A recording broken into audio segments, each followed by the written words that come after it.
할렐루야. 하나님께서 오늘도 평안을 주시기를 축복합니다. 오늘 하나님께서 우리에게 주신 말씀은 마태복음 제14장 22절에서 36절까지는 말씀입니다. 우리 예수님께서는 늘 기도하십니다. 습관적으로 기도하십니다. 주님의 메시아적 사역은 그 능력이 기도를 통해서 부어졌음을 성경을 통해서 확인하죠.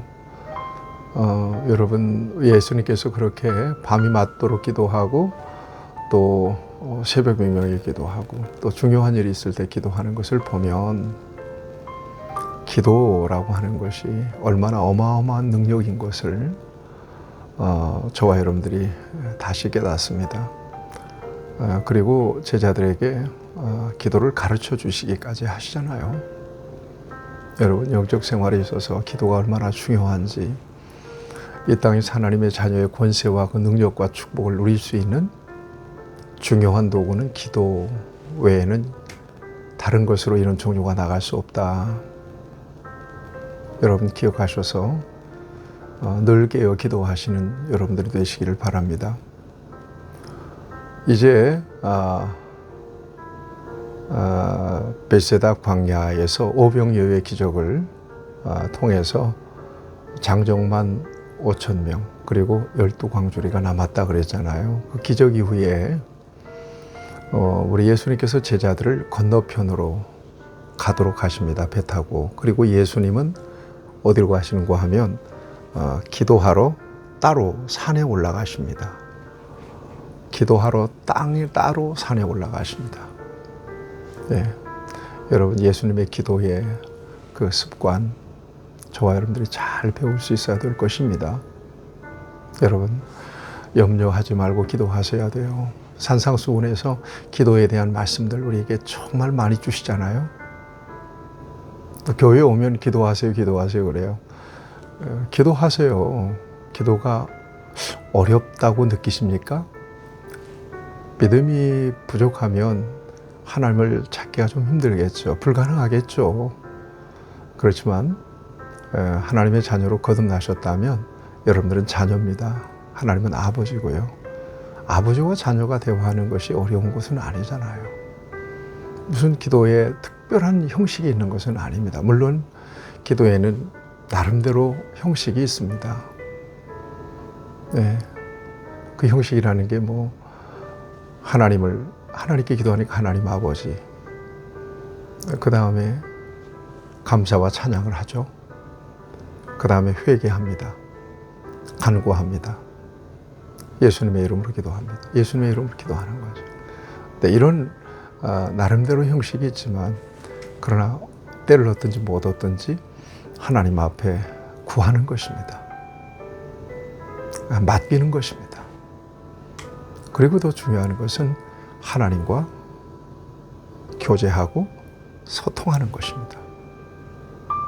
그럴 때 하나님 마음이 부어지고 하나님의 지혜가 부어져서 특별히 하나님의 전능하신 능력으로 기적의 역사를 볼 수도 있고요. 기도하면 하나님께서 반드시 응답해 주십니다. 자, 이렇게 그러니까 제자들과 예수님이 이렇게 갈라지게 되는 겁니다. 제자들은 지금 배 타고 건너편으로 가죠. 게네사렛으로 가죠. 예수님은 산으로 올라가시죠. 그런데 제자들에게 문제가 생겼어요. 떠난 지 수리나 됐는데, 육지에서 수리나 배를 타고 떠났는데 바람이 거스름으로 물결로 말미암아 고난을 당했다 그랬어요. 엄청난 풍랑을 만난 겁니다.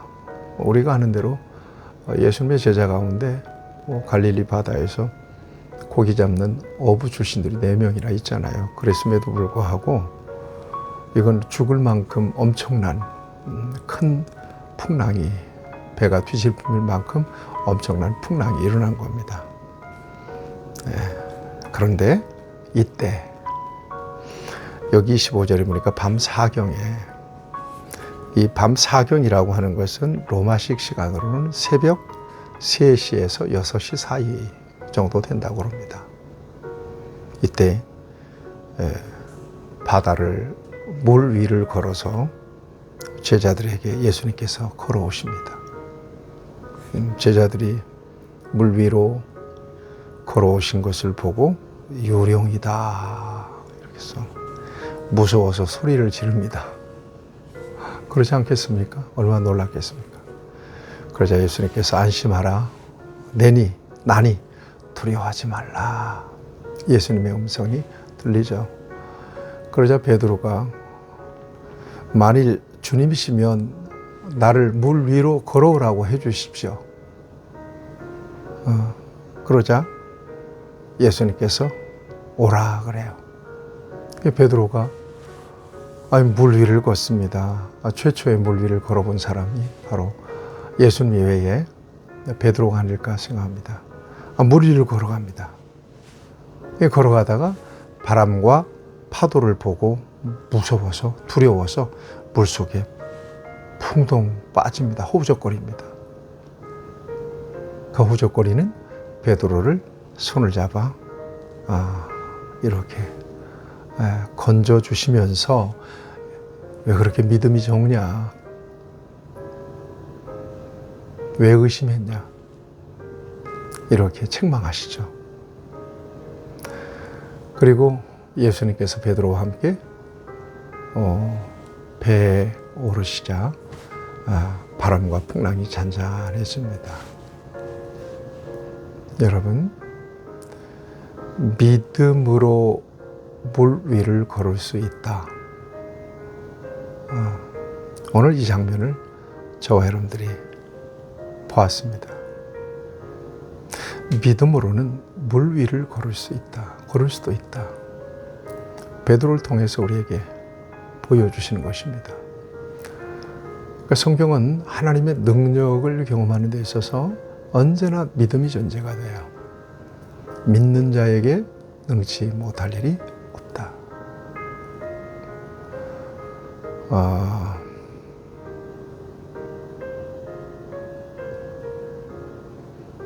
그 다음에 믿으면 하나님의 영광을 보리라.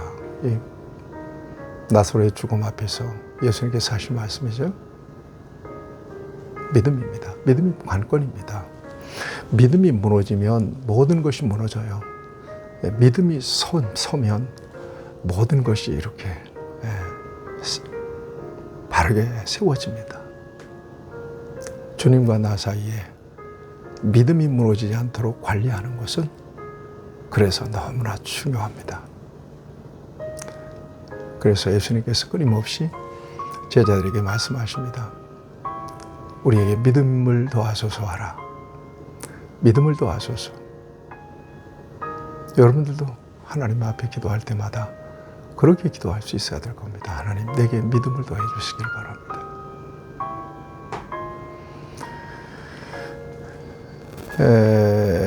그리고 제자들이 게네사렛 땅에 이르자 뭐예요?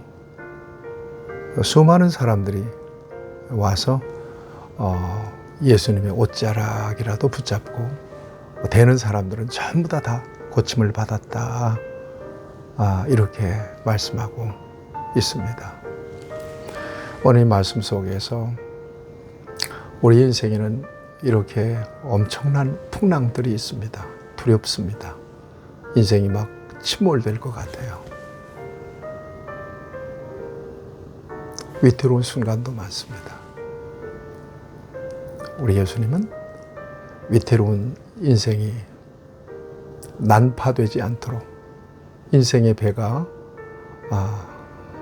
이렇게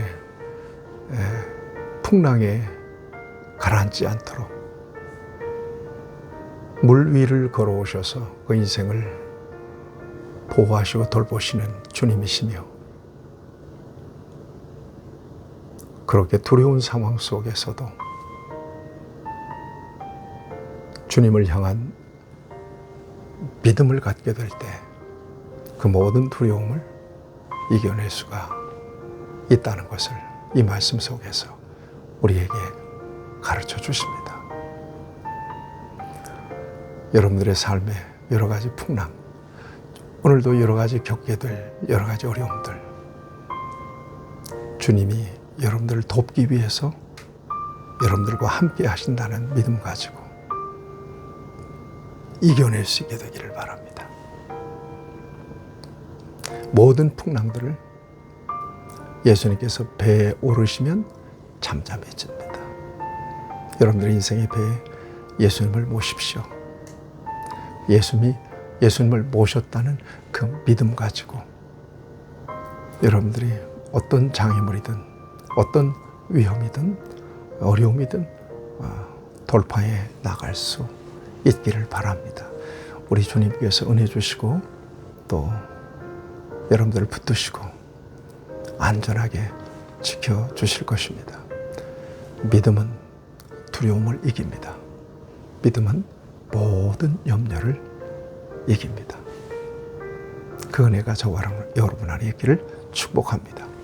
하나님 아버지, 우리 주님을 믿는 믿음으로 모든 두려움을 이겨내고 염려도 이겨내고 인생의 모든 풍랑도 이겨낼 수 있도록 굳건한 믿음을 더하여 주시기를 원합니다.